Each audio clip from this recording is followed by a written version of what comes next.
Pour répondre un peu à votre question, je me suis rendu compte que aucun livre complet n'avait été écrit sur les ressources minières de l'Afrique et je trouvais ça anormal. C'est ce qui m'a motivé à écrire ces deux livres, L'Afrique, un continent aux ressources minières exceptionnelles et l'Afrique, l'ultime réserve pétrolière du monde face à la transition énergétique. Il était temps que quelqu'un prenne la décision d'écrire un livre complet sur les matières premières minérales et énergétiques de l'Afrique. C'est ce que j'ai fait durant, on va dire, 4 ans.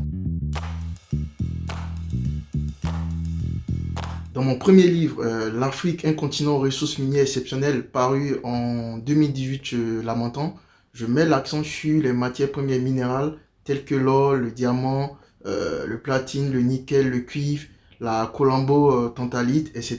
Par contre, dans ce deuxième livre, sorti en décembre 2020 chez Lamentin, L'Afrique, l'ultime réserve pétrolière du monde face à la transition énergétique, je mets l'accent sur les matières premières énergétiques telles que le pétrole, le gaz ou l'uranium qui servent à produire l'énergie en masse.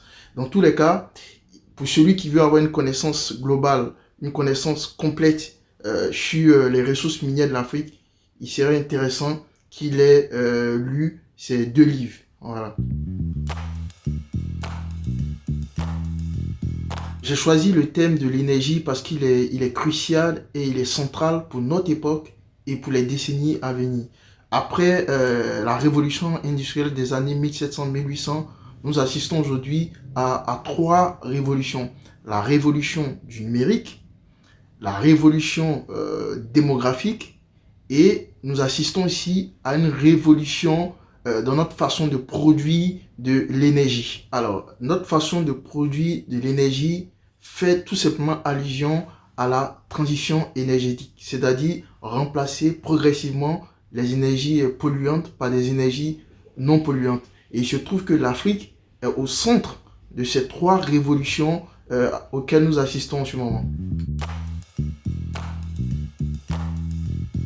Dans la révolution numérique, l'Afrique a un rôle essentiel et primordial parce que dans son sous-sol, elle détient des matières premières stratégiques telles que le coltan, l'or, le cuivre, qui sont utiles dans l'élaboration des cartes mères des ordinateurs. Elle détient aussi dans son sous-sol du lithium, du cobalt, qui vont servir à la confection des batteries des voitures, des batteries des téléphones portables. Donc l'Afrique joue un rôle essentiel dans la révolution numérique. L'Afrique est également au cœur de la révolution démographique à venir. Selon les estimations, la population africaine est estimée actuellement, c'est-à-dire en 2020, à 1,3 milliard d'habitants. Dans 30 ans, donc en 2050, cette population va doubler et atteindra 2,5 milliards d'habitants. Pour certains, cette démographie galopante peut être un problème, tandis que pour d'autres, cette croissance peut être un véritable atout pour le développement de l'Afrique. Dans tous les cas, ce qu'il faut retenir, c'est que l'Afrique est une pièce centrale de la révolution démographique à venir. L'Afrique a également son mot à dire dans la transition énergétique. Vous savez que c'est le continent qui reçoit le plus de rayons lumineux venant du soleil. Or, l'énergie solaire aujourd'hui compte à un pourcentage non négligeable dans la transition énergétique. Tout le monde fonde ses espoirs sur la production d'énergie solaire dans la révolution énergétique à laquelle nous assistons. Quel est donc ce continent qui a les ressources naturelles nécessaires et suffisantes pour soutenir la révolution numérique, pour soutenir la révolution démographique et pour soutenir également la transition énergétique? C'est bien l'Afrique.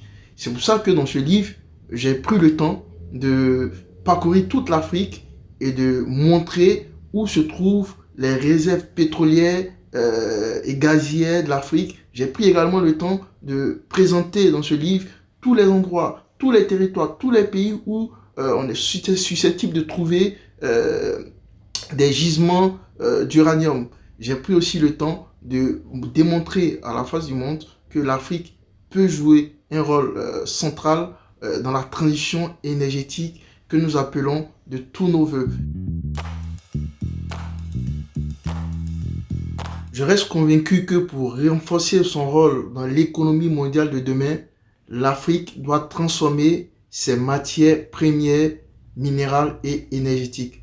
Pendant 100 ans, elle s'est contentée de vendre ses matières premières à l'état brut.